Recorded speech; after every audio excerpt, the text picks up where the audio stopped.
Hey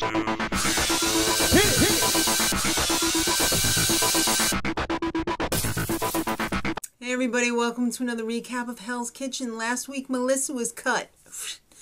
The ladies are tired of Sabrina's attitude. I am too. She probably is one of the best chefs there, but she is such a bitch. Alright, Boris is stressed out. The guy is a friggin' bundle of nerves. He needs to calm down. The challenge this week, the old roulette table. Everybody was so excited when they saw it was the roulette table. Get a grip, kids. It just means that it's going to be a little more challenging than usual. 18 letters on the wheel. When you get your letter, you got 10 seconds to pick an ingredient that starts with that letter. So each team has to come up with a stunning dish out of those 5 ingredients. So the men ended up with kale, yams, miso, thanks Boris, striped bass, and asparagus. Doesn't seem like it's going to work out too well.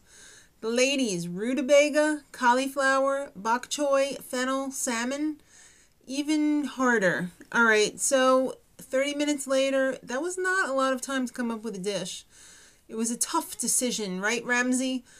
The ladies win, despite the bitter rutabaga chips that Trevor made. Both dishes had problems. You knew it wasn't going to be good. So the ladies get sent to the resort in Vegas, the Rio. 14,000 square foot suite. Delicious. Alright, the men have to unload, wash, peel, cut loose potatoes for fries. I mean, there was sweet potatoes, there was regular potatoes. That's a lot of potatoes. Over 1,000 potatoes. But meanwhile in Vegas, Penn and Teller show up. Oh my god, I love those guys. Guys, if you could show up at my house, that would be really cool. But it's a really far plane ride from Vegas. Alright, so everybody's down on Boris this week. He's an easy target, I'm sorry. It's family night in Hell's Kitchen, and even the Ramseys are there. There's a children's menu, and each table is going to be getting a welcome plate of fries. Because we all have high cholesterol, right? Alright, so Vinny, he was making too big a portion in his risotto. And when it came time for Ramsey's family's order to come up, he thought he would recycle it. He might as well have served a turd, because Ramsey went friggin' ballistic on him. You don't give his wife and kids old rice. Boris was sweating like a pig. This was the most disgusting part of the show. I cannot stand sweat. That is just inexcusable. And he was using a dirty cutting board. Sabrina and Trev, they were both having some meat issues revolving around each other.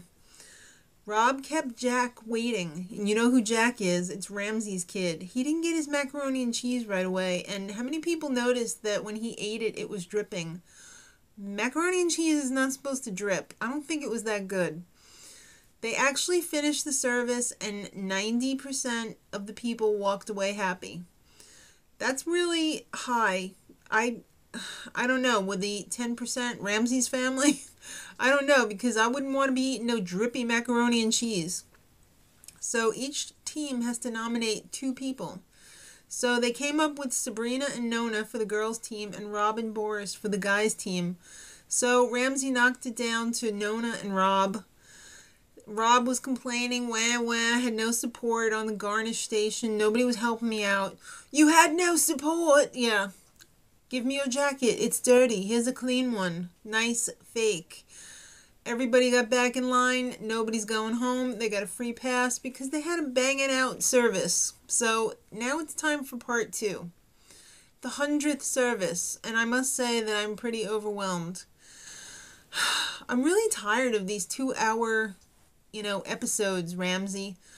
Obviously, it's 2 one-hour episodes, but don't put them back to back anymore. I don't want to be roofied and kidnapped for the weekend. I just want a one-night stand with you. Is that too much to ask? Alright, so the challenge for this episode, you have to make a beef dish, a pork dish, a lamb dish, a chicken dish. They were let loose in some Whole Foods knockoff store with $60 per team. They have to get all their ingredients for 4 dishes. and then convert it to the fanciest, highest, revenued set of dishes that you can. And they were 4 guest judges who were not too shabby. They were all top notch. I'm not even going to go into it because I don't have time. The ladies ended up winning by not that much. So they get to go on a boat, a mother effing boat. And the men get to wrap up the kitchen for fumigation time.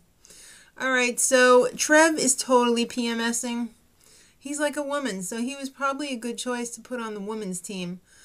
Actually, he's kind of like Barnabas from March of the Wooden Soldiers. He really is. He is super creepy. Sorry, Boris, if you're watching this, lighten up a little bit.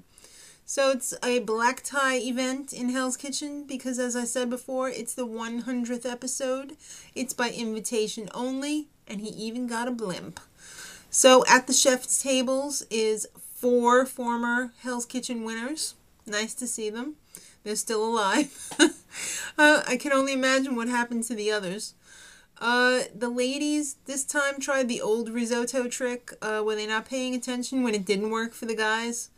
I love the photo cake. I love the flashbacks that they were having when that guy was crying. That was pretty cool. There's Glee actors in the house. Can it get any better than that?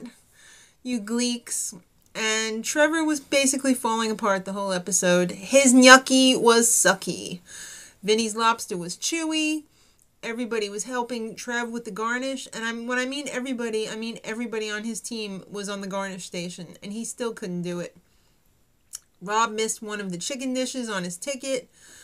Trev got kicked out of the kitchen. He should have been kicked out for good. The men were friggin' far behind the ladies. There were like 8 or 9 tickets left to the ladies' 1 ticket left. Then the final straw. Vinny's lobster was a total pile of S. And Rob had raw chicken. So the men were kicked out and Trevor was sent back in just as the ladies were finishing up their side of the service. And they pitched in, and since the men weren't there, they finished their side too. So now the men's team has to pick 2 for nomination. But meanwhile, back in the dorms, Trevor and Sabrina were supposed to be going at it like you wouldn't believe. They totally overhyped that because it was just like, you suck, you suck. Okay. Nominations for the men's team, Boris and, oh, chef, I don't know who, I can't decide. We couldn't come to a conclusion on who the second nominee is. All right, so it was a toss-up between Rob and Vinny. All right, so all you idiots come up here. And Boris was cut. It was about time. I mean, he's just a sweating machine, and he was too gimmicky. All right, so he's not finished. He calls Trev up there. Trev, get your ass up here. But it's continued next week. Oh my God, this is a soap opera. What am I going to do? Will Trev survive? And Melissa has a major setback. What's going to happen, Ramsey? What's going to happen? I guess we'll have to wait till next week. Till then, much love.